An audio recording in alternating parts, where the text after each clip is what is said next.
The Princess Diana anime, not something that most people know really exists, but it does have a pretty good story behind it, so let's go ahead and talk about it. It was the 1980s. Pretty good time to be into anime. All sorts of anime things were happening. 1985 gave us Princess Sarah. The year after that, we had the Mario anime with Princess Toadstool. However, in May of 1986, a real-life princess was about to visit Japan, and a sort of Diana mania had been building as her royal visit approached. Excitement was high, and upon her arrival, over 92,000 people went out to meet her.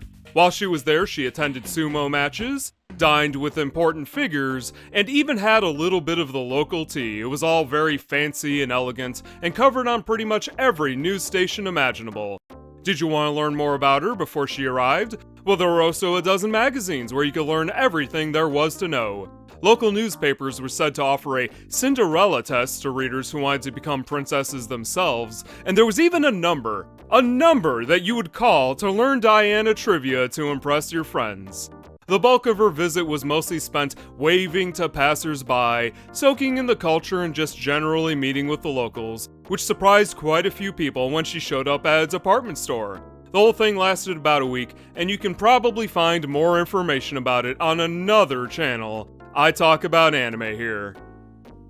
You probably already knew that. So what does this have to do with anime? Well, as part of this Diana mania, there was a TV special, and part of that special was, of course, an anime about Diana's early days at boarding school.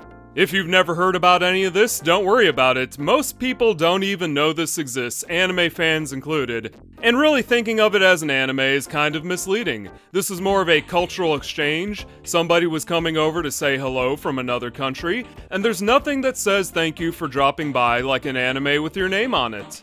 It covers her early life as a 9-year-old, just doing perfectly normal non-anime things. She does the daily chores, she plays with some very cute animals, and she makes friends as most kids do.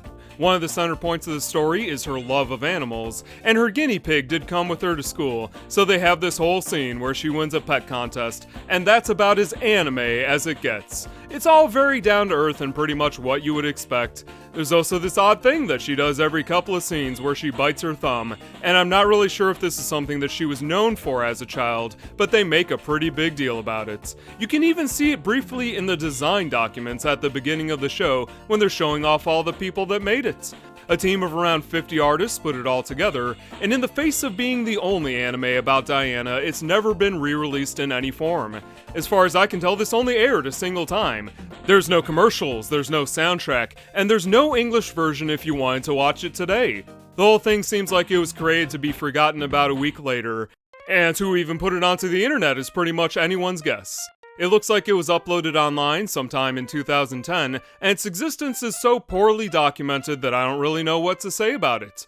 Sumi Shimamoto voiced the main character, who was of course Nausicaa as well as a bunch of other anime princesses, and Diana herself was based off of childhood photos. The whole thing took about a month to make, and due to its relative obscurity and very short length, this is only 24 minutes long, you could probably watch it online without any trouble.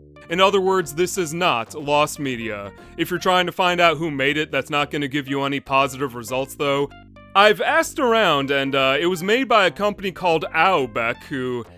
yeah, I never heard of them either. They mostly existed as a supplemental B team for much larger animation studios, just generally helping with anime production, but they did make a few anime on their own that you may have heard of, like the English release of Capricorn on VHS in the 1990s.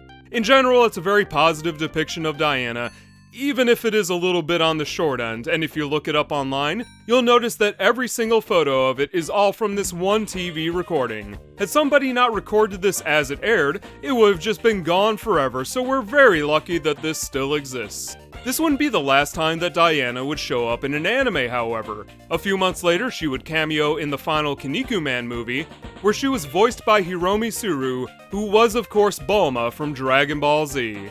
History doesn't really have much more to say about this anime, but if there is more info out there, it's probably in one of those magazines.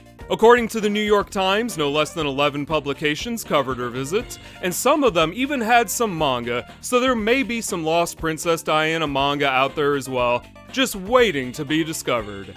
Now, I'm sure I could probably go over every single person that worked on this anime and artificially increase the length of the video, but in order to respect your time and mine, I'm reminded of what legendary golf player Craig the Walrus Statler once said. Just remember, you're never gonna make it leaving it short. That's the end of the video.